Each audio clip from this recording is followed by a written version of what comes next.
아멘. 자리에 편히 앉아 주시 바랍니다. 주 안에서 평안하셨습니까? 주님의 은혜로 2달 동안 긴 시간 무사히 잘 마치고 건강하게 이번 주 수요일 저녁에 귀국을 했습니다. 그동안 저를 위해서 기도해 주신 모든 성도님들에게 진심으로 감사를 드립니다. 일단 시차를 적응을 해야 되고요. 계절도 한겨울에 있다가 한여름으로 와서 또 계절도 적응해야 되고, 무엇보다도 언어 전환이 지금 좀 잘 버벅거립니다. 이렇게 사고를 이렇게 다르게 하다가 이렇게 또 하니까 아마 당분간은 좀 말이 어눌하고 또 표현이 좀 이상해도 당분간 좀 참아주시고 한 2주 정도 지나면 정상으로 돌아오지 않을까라는 생각이 듭니다. 예수 그리스도 이름으로 하나님 말씀 증거하도록 하겠습니다. 마태복음 14장 1절에서 12절까지 말씀입니다. 마태복음 14장 1절에서 12절까지 우리 함께 교독하도록 하겠습니다. 제가 먼저 읽겠습니다. 1절. 그때 분봉맛 헤롯이 예수의 소문을 듣고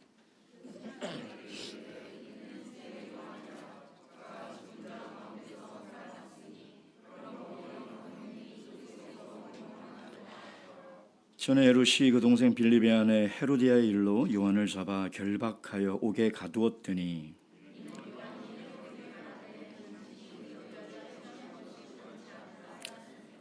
헤롯이 요한을 죽이려 하되 민중이 저를 선지자로 여김으로 민중을 두려워하더니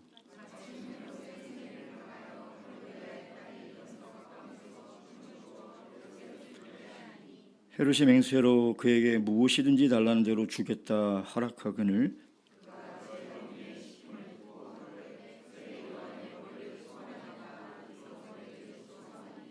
왕이 근심하나 자기 맹세한 것과 그 함께 앉은 사람들을 인하여 주라 명하고 그 머리를 소반에 담아다가 그 여아에게 주니 그가 제 어미에게 가져가니라. 요한의 제자들이 와서 시체를 가져다가 장사하고 가서 예후에 고하니라. 아멘. 작년과 동일하게 이번 전반기는 칠레 교회에서 순목 사역과 선교 사역을 하게 되었습니다. 칠레 교회는 성도 수가 많지 않아서 3부의 임원으로 구성이 되어 있는데요. 교무, 총무, 재무 이렇게 되어 있습니다.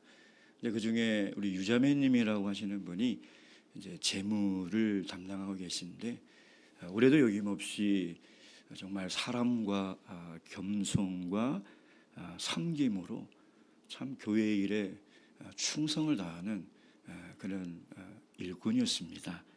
근데 유자매님이 가정이 2019년 원래 일본에서 식당을 하시다가 칠레에 있는 친척의 권유로 칠레로 이민을 오게 된 거예요. 와서 이제 식당을 또 개업을 하셨죠.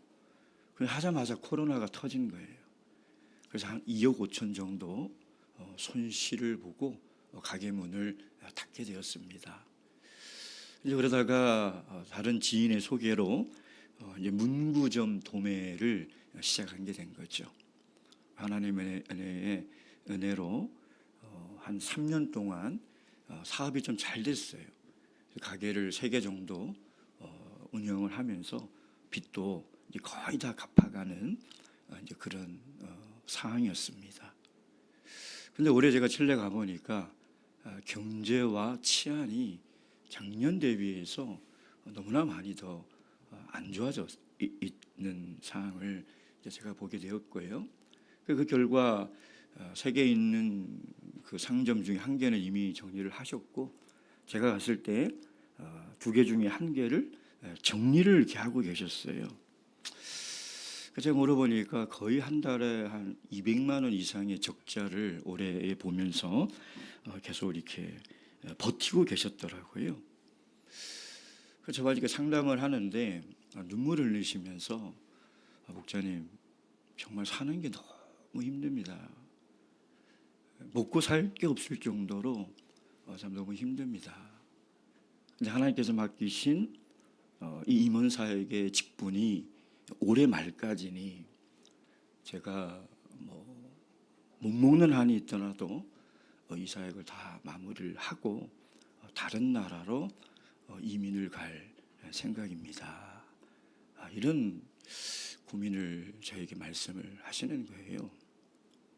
근데 이제 이 가정이 손주들까지 다 해서 10명입니다.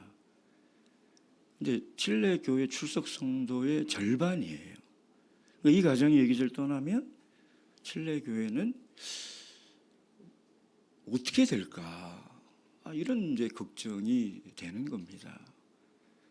근데 7주 동안 있으면서 이분이 그 염려와 그 어려움에서 빠져나오지 못하고 참 힘들어하는 모습을 보면서도 어떻게 위로를 해줘야 될까? 이 문제를 어떻게 참 해결해야 될까? 결국은 떠나는 순간까지 위로가 되지 못하는 이제 저의 모습을 보며 참 저도 많이 무거운 마음으로 칠레 교회를 떠나오게 되었습니다. 오늘 본문에 보면 참 당시 유대 사회에 회상처럼 나타나 많은 사람들을 예수님 앞으로 인도했던 그 세례 요한의 죽음을 저희들이 마주하게 됩니다. 세례 요한의 죽음을 보면 참 허망해요. 헤롯 왕의 생일 잔치 날 어이없는 그 약속 때문에 세례 요한은 목이 베어지는 참으로 어처구니 없는 끔찍한 죽음을 맞이하게 되는 것이죠. 예수님 공생에 앞서서 1년 정도 유대인들에게 회개를 전파하고 예수님의 길을 예비하다가 아침에 이슬처럼 그냥 순식간에 죽음을 맞이하게 됐다는 것입니다.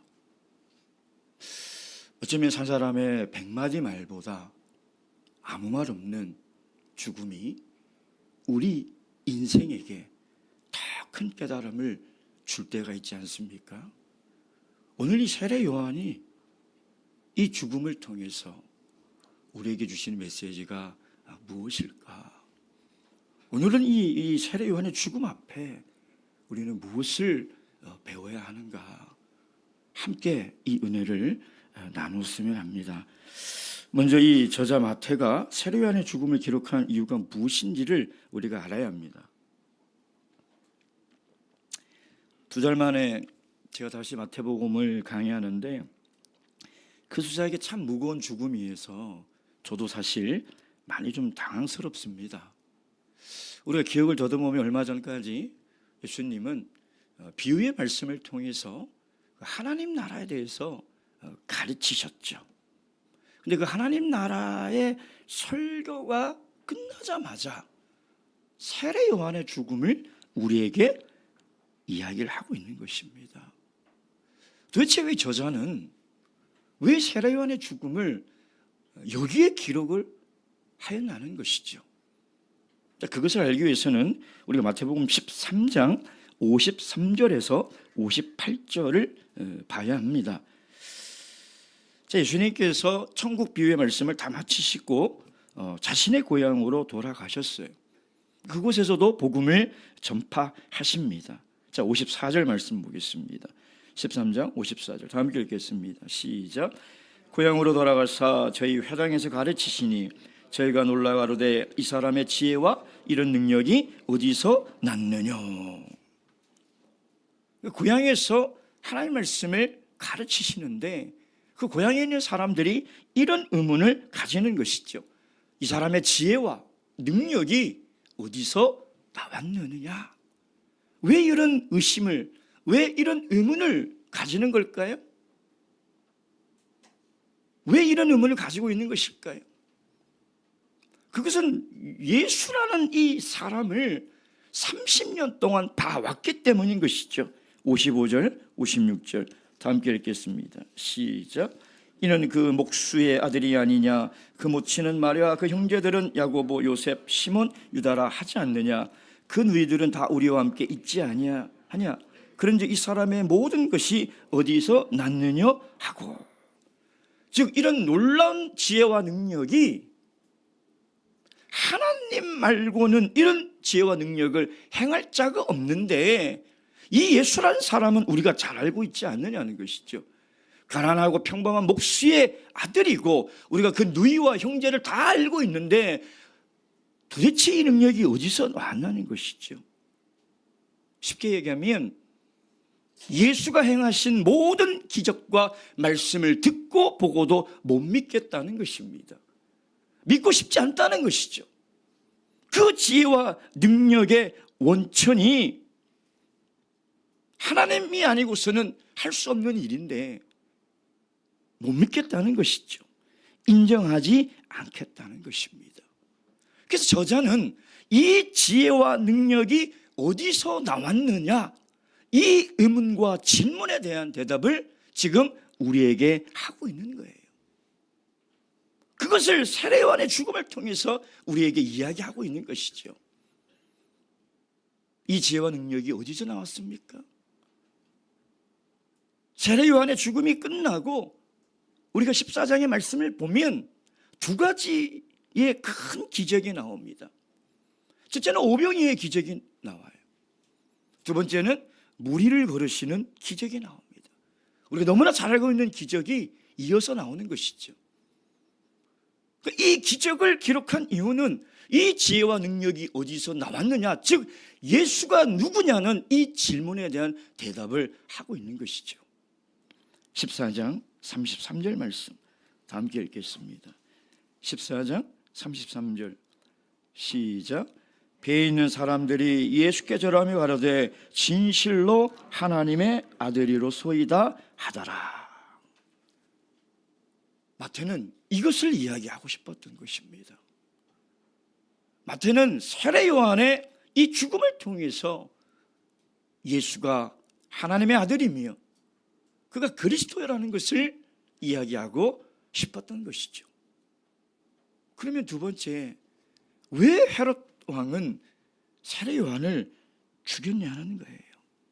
그것은 예수에 대한 존재를 믿고 싶지 않았던 그 한 사람 중에 그게 누구냐? 그게 바로 헤롯이었다는 것입니다.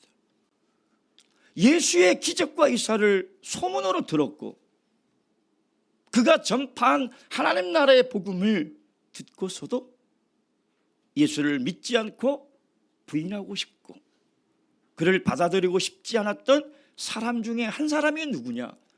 예수님의 고향에 있는 사람들뿐만 아니라 유대를 다스리고 있는 헤롯, 이 사람도 그런 사람이었다는 것입니다. 1절 2절 다시 읽겠습니다. 1절 2절 14장 1절 2절 시작. 그때 분봉왕 헤롯의 예수의 소문을 듣고 그 신하들에게 이르되 이는 세례 요한이라 저가 죽은 자 가운데서 살아났으니 그러므로 이런 권능이 그 속에서 운동하는도다. 그리고 여기 소개한 분봉왕 헤롯은 누굽니까? 사실 로마 황제가 파견한 사람이죠. 당시 유대 전체를 다스리는 엄밀히 따지면 왕이 아닙니다. 갈릴리 지역 정도만 다스리고 있는, 그래서 분봉 왕이라고 하는 것이죠. 예수님 장성 때 있었던 그 헤롯 대왕의 아들로서 AD 약 3세기부터 한 33년까지 이 유대 지역을 다스렸던 왕이었어요. 헤롯 안티파스라는 이 사람이었어요. 근데 그는 왕이 아닌데도 왕이라는 칭호로 불리기를 원했고 또 굉장히 사악하며 굉장히 어떻게 보면 참 도덕적으로도 흠이 많은 그런 사람이었습니다. 근데 이 헤롯 왕이 1절에 보면 예수의 소문을 들었다. 그때의 분봉왕 헤롯이 예수의 소문을 들었다. 그러니까 그때라는 것은 예수님께서 자기 고향에서 이적을 행하시고 하나님의 말씀을 전했을 그때에, 예수님께서 유대 땅을 다니시며 복음을 전하시고 수많은 이적 기사를 행하셨던 그때에, 그 소문을 들었다는 것이죠. 어떤 소문을 들었겠습니까? 나병 환자를 낫게 하시고, 앞을 못 보는 자를 보게 하시고, 말을 하지 못하는 자를 말을 하게 하시며, 중풍병자를 낫게 하시고, 바다와 파도를 꾸짖어 잠잠케 하셨다는 그런 예수의 기적에 대해서 헤롯은 분명히 들었다는 것입니다. 그래서 온 유대가 병든 자, 가난한 자, 소외된 자, 어떤 자를 막론하고도 예수 앞에 나아가면 그의 질병과 고통과 인생의 모든 문제가 해결이 된다는 것을, 그 소문을 들었다는 것입니다. 그리고 이어지는 3절부터가 다시 과거로 돌아가는 거예요. 그 전에 어떤 일이 있었는가라고 마태는 소개를 하고 있는 것이죠. 어떤 일이 있었습니까? 참 부도덕한 이 헤롯 왕은 이복 동생의 아내를 빼앗아 자기의 아내를 삼게 됩니다. 한번 생각을 해보세요. 그가 아무리 왕이지만 어떻게 이복 동생의 아내를 빼앗아 자기의 부인으로 삼을 수 있습니까? 그 소유욕, 자기가 갖고자 하는 것은 반드시 가져야 하는, 사람으로 살 수 없는 그런 일을 그는 감행을 했던 것이죠. 그래서 세례 요한은 그것을 지적합니다. 그 지적이 듣기 싫은 거죠. 감히 왕인 나에게, 절대 권력자인 나에게 내가 감히 그런 일을 지적할 수 있느냐는 거예요.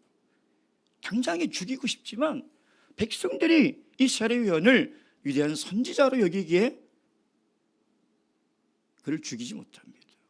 그리고 옥에 가둬버리죠. 그러다 어느 날 자기의 생일날 술이 거하게 취해서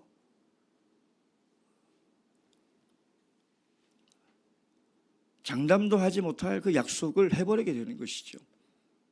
네가 원하는 모든 것을 내가 다 주겠다. 그랬더니 그 헤로디아의 딸이 6절에 연석 가운데 춤을 춰 헤롯을 기쁘게 하니 헤롯이 맹세한 그에게 무슨 달라주겠다 허락하거늘 그가 제어미의 시킴을 듣고 가로되 세례 요한의 머리를 소반에 담아 여기서 내게 주소서 하니. 그래서 신하들을 그 세례 요한이 갇혀 있는 감옥으로 보내서 목을 베어버립니다. 요세푸스의 역사 자료에 의하면 헤롯 왕궁에서 그 감옥이 굉장히 멀리 떨어져 있대요. 한 140km 정도 떨어져 있대요. 그럼 피가 철철 나는 그 세례 요한의 머리를 들고 왔을 거 아니에요. 그리고 그 여자아이가 그 쟁반에 담긴 세례 요한의 머리를 들고 제 어미에게 갔을 거 아니겠습니까? 이게 얼마나 끔찍한 일이에요. 세례 요한은 얼마나 정말 허무하게 죽게 되었습니까? 그래서 1, 2절에 보면 그 소문을 듣고 2절에 보면 야, 이 예수라는 사람의 지혜와 권능이 어디서 왔냐? 그래서 바로 내가 죽인 세례 요한에서부터 왔다라고 믿고 싶었던 거죠. 그렇게 이야기를 하는 겁니다. 근데 당시 이것은 헤롯뿐만 아니라 당시 많은 사람들도 그런 생각을 하고 있었습니다. 마태복음 16장 13절에서 17절. 마태복음 16장 13절에서 17절 말씀 읽도록 하겠습니다. 13절부터 14절까지만 읽겠습니다. 시작. 예수께서 가이사라 빌립보 지방에 이르러 제자들에게 물어 가로사대 사람들이 인자를 누구라 하느냐? 가로되 더러는 세례 요한, 더러는 엘리야, 어떠는 예레미야나 선지자 중 하나라 하나이다.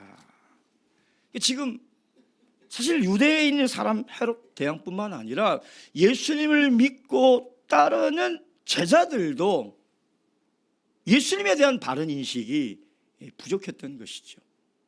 그래서 예수님은 그걸 확인하고 싶은 것입니다. 사람들은 나를 누구라 하느냐? 그렇다 치더라도 그럼 너희는 나를 누구라 하느냐? 그거를 예수님께서는 알고 싶었던 것이죠. 그러니까 헤롯 대왕은 이 예수라는 사람의 지혜와 권능이 죽은 세례 요한으로부터 왔을 것이다. 그러니 그 마음에 두려움이 있고 헤롯은 예수를 그리스도로 믿고 싶지가 않았던 것입니다. 그 이유는 자신의 권력과 쾌락을 잃고 싶지 않았던 것이죠. 어쩌면 지금 이 세상에도 헤롯과 같은 사람들이 얼마나 많습니까? 복음을 듣고도 하나님의 말씀을 듣고도 분명히 그 양심에 울리는 것이 있을 겁니다. 내가 이렇게 죄를 지으며 살다가는 내 인생이 뭔가 분명히 잘못되었다는 것을 분명히 알고 있습니다. 사람으로서 하지 말아야 될 부도덕하고 윤리적이지 못한 일들을 행할 때 그 양심은 분명히 알고 있습니다. 헤롯이 그것을 몰랐겠습니까? 분명히 알고 있어요. 그런데 믿고 싶지 않은 것이죠. 애써 외면하는 것입니다. 두려운 것이죠.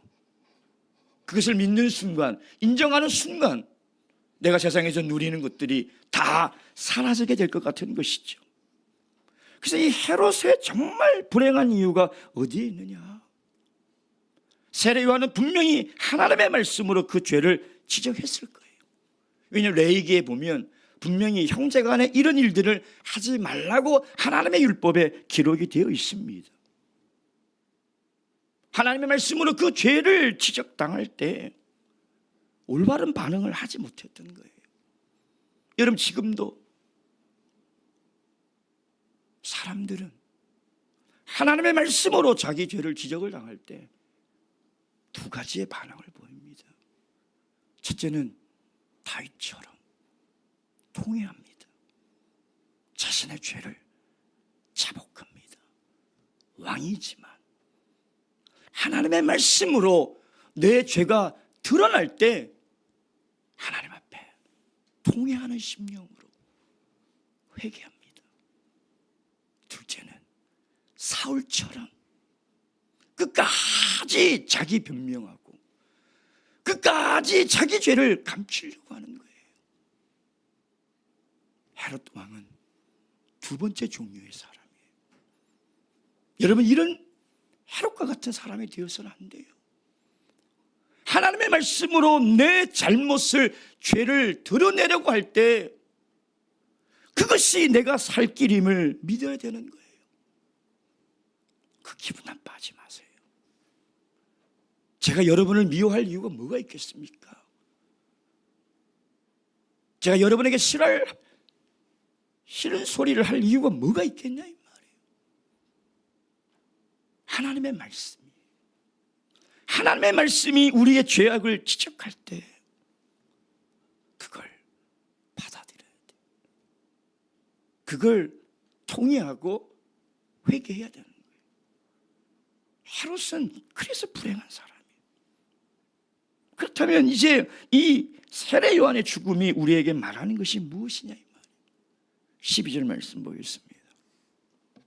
14장 12절 말씀 다 함께 읽겠습니다. 시작. 요한의 제자들이 와서 시체를 가져다가 장사하고 가서 예수께 고하니라. 여러분, 지금 세례 요한의 제자들의 심정이 어떨까요? 목이 없는, 얼굴이 없는 스승의 시신을 받아 안고 들리는 말에 헤롯 왕의 생일잔치 날 그 말도 안 되는 약속 때문에 우리 스승의 목이 달아나서 이런 비참한 죽음을 맞이하게 됐다는 것을 안 이 세례 요한의 제자들의 마음은 어떨까요? 분명히 참담하고 비통하며 받아들이기가 너무 힘들었을 거예요. 어떻게 이렇게 허망한 죽음이 있을 수 있냐 이 말이에요. 예수의 길을 예비하는 자가 어찌 이리 끔찍한 죽음을 맞이할 수 있냐 이 말이에요. 제자들은 도저히 이 죽음을 받아들일 수가 없는 것입니다. 여러분, 이 죽음 앞에 무슨 말로 위로가 되겠습니까? 어떤 말로 이 제자들을 위로할 수 있겠냐 이 말이에요. 근데 이 성경을 보면 예수님은 이 슬픔과 비통과 참담함에 빠진 세례 요한의 제자들을 위로하지 않습니다. 아무 말이 없어요. 저는 이 본문 앞에서 끊임없이 물어봤습니다. 왜 위로해 주지 않습니까? 왜 세례 요한의 이 억울하고 이 원통한 죽음 앞에 눈물을 흘리는 이 제자들을 왜 위로해 주지 않습니까? 주님 왜 그렇습니까? 그때 저는 주님께서 설교하신 말씀이 문득 생각이 났어요. 마태복음 5장 10절에서 12절 말씀. 마태복음 5장 10절에서 12절 말씀. 마태복음 5장 10절에서 12절 말씀 다 함께 읽겠습니다. 시작. 의를 위하여 핍박을 받는 자는 복이 있나니 천국이 저희 것임이라. 나를 인하여 너희를 욕하고 핍박하고 거짓으로 너희를 거스려 모든 악한 말을 할 때에는 너희에게 복이 있느니라. 기뻐하고 즐거워하라. 하늘에서 너희 상이 큼이라. 너희 전에 있던 선지자들을 이같이 핍박하였느니라. 아멘. 이 말씀이 위로가 되는 거예요. 이 말씀이 받아들여지니까 예수님께서 아무 말씀 없으시지만 이것이 위로가 되는 거예요. 그리고 다시 세례 요한의 죽음을 보니 비록 세상의 눈으로는 허망하고 끔찍한 죽음을 맞이했지만 사실 그의 삶과 사역은 너무나 찬란하고 아름다우며 천국에서 가장 큰 상급을 얻을 죽음이었다는 것입니다. 비록 1년이란 짧은 시간이지만 그의 사역을 통해서 예수님의 사역의 길을 예비하고 세례 요한의 사역으로 인해서 예수님이 하나님의 말씀을 전하는 그 길이 이어지는 그런 놀라운 삶을 살게 되었다는 것이죠. 제가 서론에서 소개해드린 이 유자매님, 제가 계속 상담을 하며 함께 기도를 하다가 너무 힘들어하며 눈물을 흘리는 유자매님에게 마지막으로 이런 말씀을 드렸습니다. 자매님, 우리에게 만약 신앙이 없다면 저도 더 이상 경제적으로 고통당하지 마시고 살 길을 찾아가라고 이야기하고 싶습니다. 가난의 고통이 얼마나 힘든지 저도 알기 때문에 이 땅을 떠나서 살 수 있는 길을 찾아가라고 이야기하고 싶습니다. 먹는 것 때문에 고통당하지 마시고 먹는 것 때문에 힘들어하지 마시고 그렇게 살라고 이야기하고 싶습니다. 그러나 우리가 사는 세상이 이 세상이 아니라 우리는 영생을 위해서 이 땅에 발을 딛고 믿음과 신앙으로 살아가기 때문에 비록 제가 자매님의 경제적인 문제를 해결할 해결책을 드릴 수 없고 어떤 위로를 드릴 수도 없지만 믿음으로 이겨나갔으면 좋겠습니다. 믿음으로 그 가난과 배고픔도 이겨나갔으면 좋겠습니다. 제가 그 말씀밖에 드릴 수가 없었습니다. 저도 함께 꼭 기도하겠습니다. 그리고 내년에 혹시 제가 다시 온다면 꼭 이 자리에서 뵙으면 좋겠습니다. 지금도 기도하면 마음이 아픕니다. 그걸 믿음으로 견뎌내야 할 그 상황을 너무나 잘 알고 있기 때문에 저도 마음이 너무 무겁습니다. 오늘 말씀을 보면 세상은 참 불공평해 보여요. 헤롯은 살고 주의 길을 예비한 세례 요한은 죽습니다.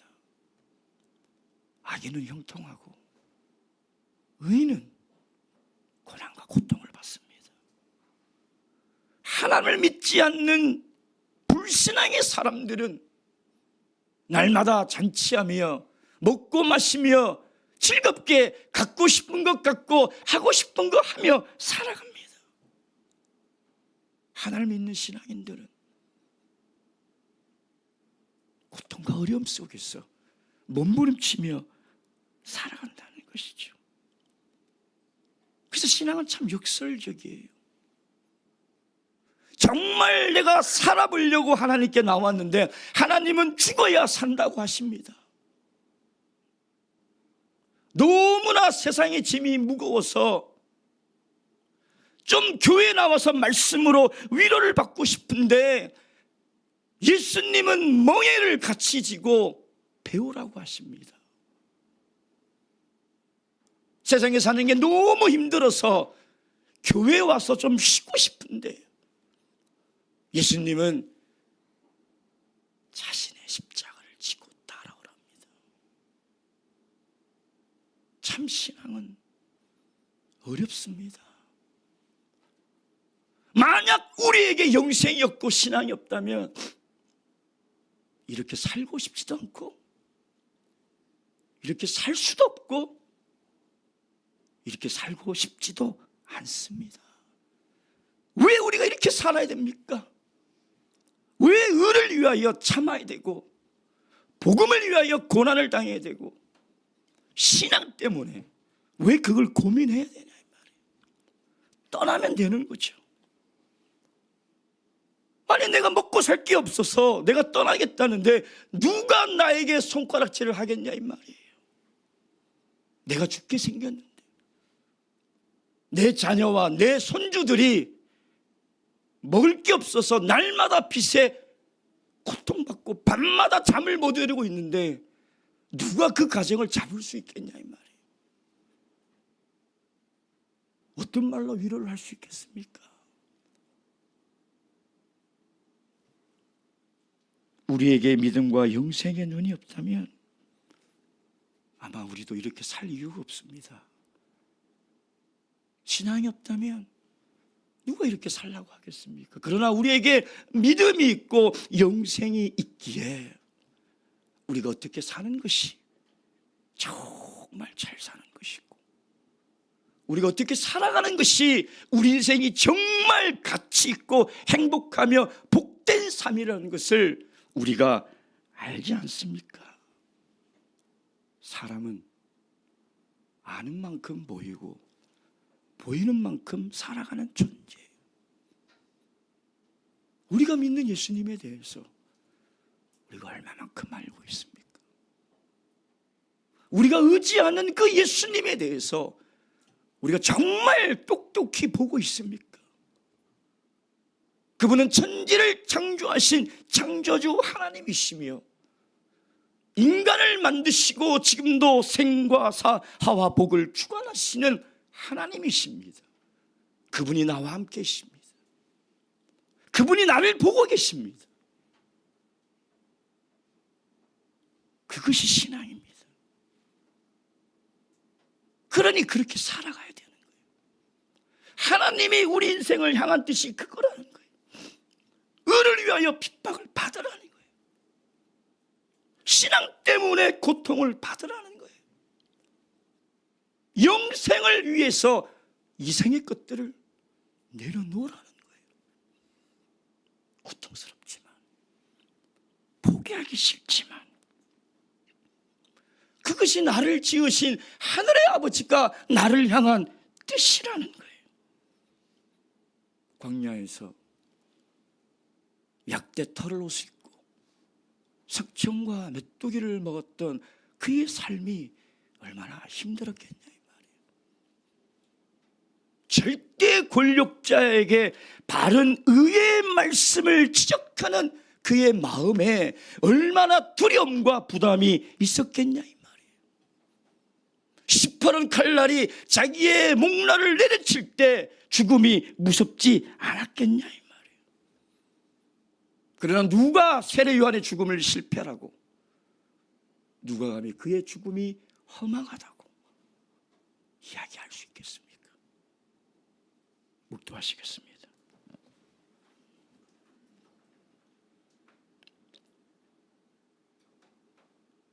할렐루야. 아멘. 찬양하시겠습니다. 찬송가 544장입니다.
기도하시겠습니다. 오늘 주신 말씀 기억하시면서 세상과 현실은 늘 우리의 믿음을 흔들고 우리에게 도전을 하나 우리가 믿음으로 굳건히 살아갈 수 있도록 주님께서 늘 인도해 주시길 함께 기도하겠습니다.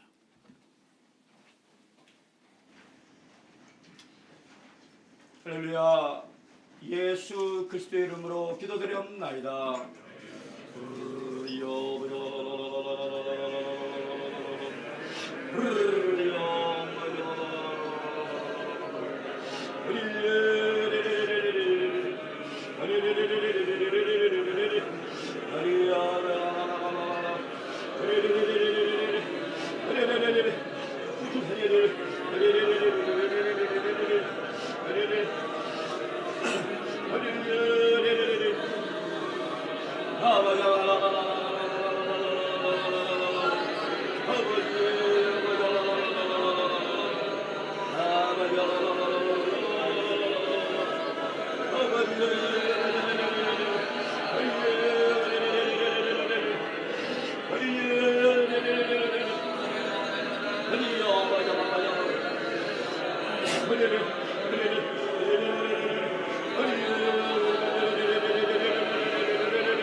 주기도문 하시겠습니다.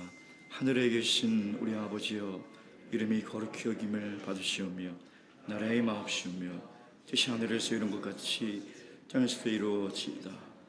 오늘날 우리에게 일용할 양식을 주옵시고 우리가 우리에게 죄 지은 자를 사하여 줄 것 같이 우리 죄를 사하여 주옵시고 우리를 시험에 들게 하지 마옵시고 다만 악에서 구하옵소서. 나라와 군세와 영광이 아버지께 영원히 있사옵나이다. 아멘. 이상으로 안식일 정예를 마치겠습니다. 함께 일어나셔서 사랑으로 인사 나누겠습니다. 할렐루야. 사랑.